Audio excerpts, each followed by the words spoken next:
మరి మీ విషయానికి వస్తే మీరు ఎమ్మెల్యే సీట్ కోసం ఈస్ట్లో పోటీ పడుతున్నారు, అడుగుతున్నారు అనే వార్త అయితే వినిపిస్తుంది. కాపు మహిళగా ఏమన్నా అవకాశం ఉంటే చేస్తామని చెప్పేసి మేము ఇవ్వటం జరిగింది. మరి ఏమంటున్నారు? చెప్పలేము. అడగటం అయితే వాస్తవమే. కాపు మహిళగా ఏమన్నా ఇస్తే ఎమ్మెల్యే సీట్ ఇస్తే మేము చేస్తామని చెప్పడం జరిగింది. మరి ఈస్ట్ లో ఎమ్మెల్యేగా ఒకవేళ మీకు మేము ఈస్ట్ అని అడగలేదు. ఎక్కడైనా వాళ్ళు ఎమ్మెల్యే ఈస్ట్ అని మేము చెప్పలేదు. ఒక కాపు మహిళగా ఎక్కడైనా సీట్ ఇస్తే మేము చేస్తామని చెప్పాము. మరి ఎక్కడైనా ఎమ్మెల్యేగా ఎక్కడైనా ఓకే చేసినా ఇప్పుడు జరుగుతున్న ఈ కురుక్షేత్రం యుద్ధ ప్రారంభం లోకేష్ గారే అన్నారు. మరి దీన్ని తట్టుకోగలరా మీరు? ఈసారి మాత్రం అమ్మ జనసేన టీడీపీ పొత్తులో యుద్ధమే జరిగిద్ది. తగ్గేదే లేదు.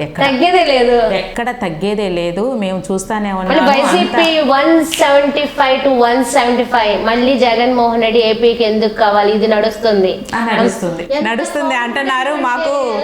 మాకు కామెడీగానే ఉంది. ఎందుకంటే మేము ప్రజల్లోకి వెళ్తున్నాం. ప్రజల యొక్క వింటున్నాం. అసలు ఎంతమందికి పెన్షన్లు పోయినాయి, సంక్షేమ పథకాలు ఎంతమందికి అందుతున్నాయి, సంక్షేమ పథకాలు తప్ప ఏమన్నా అభివృద్ధి చేశారా? ఏమన్నా నిరుద్యోగ సమస్య అట్లాగే ఉంది. ఇచ్చారు 1,00,000 మందికి అంటున్నారు. వాలంటీర్ పోస్టులు ఇచ్చారు, 5,000 జీతం. ఇప్పుడు పెరిగిన నిత్యావసర సరుకుల కానీ, ఒక కుటుంబం గ్యాస్ రేట్లు కానీ, కరెంటు కానీ, పన్నులు కానీ, చెత్తకు కూడా పన్ను వేశారు. వీటన్నిటికీ 5,000 రూపాయలతో ఎలా బతుకుతారు? అవి తప్ప ఏమన్నా ఇచ్చారా? అసలు రాష్ట్రం అభివృద్ధి చెందాలంటేనే నిరుద్యోగ సమస్య ఉండకూడదు. ప్రతి ఒక్కరికి ఉద్యోగ అవకాశాలు ఉంటే రాష్ట్రం అభివృద్ధి పదంలో వెళ్ళింది. ఎక్కడ ఉంది? మరి వీటిని మీరు అందుకోగలరు? ఒక ఎమ్మెల్యేగా మీకు ఒకవేళ లక్ ఓకే అయింది అనుకుంటే మీరు ఈ గ్రౌండ్లో ఉన్న రాజకీయాలు ఏదైనా నియోజకవర్గాన్ని రాజకీయాలు తట్టుకోగలరా? మీరు చూస్తే సౌమ్యంగా ఉన్నారు, మీరు తట్టుకోగలుగుతారన్న డౌట్ అయితే ఉంది. మాకు ఖచ్చితంగా మేము చేయగలుగుతాము. ఎందుకంటే నేను కార్పొరేషన్ ఎలక్షన్స్లోనే నేను బయటికి రావటం జరిగింది. కానీ ప్రతి ఒక్క ఇంటికి వెళ్ళటం జరిగింది. అక్కడ సమస్యలు తెలుసుకోవటం జరిగింది. నేను గెలిచిన తర్వాత ఎక్కడెక్కడ ఏ సమస్యలు ఉన్నాయో చాలా వరకు క్లియర్ చేశాను.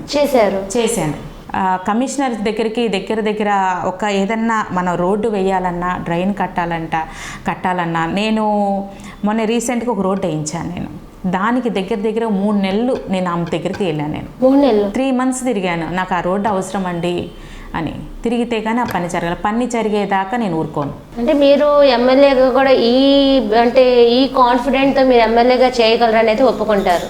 చేస్తాం. ఇప్పుడంటే ఒక వార్డు ఉంది మా కింద కార్పొరేటర్గా. అప్పుడు 23 వార్డులు ఉంటాయి. 23 వార్డులు ఉంటాయి, 22 వార్డులు ఉంటాయి.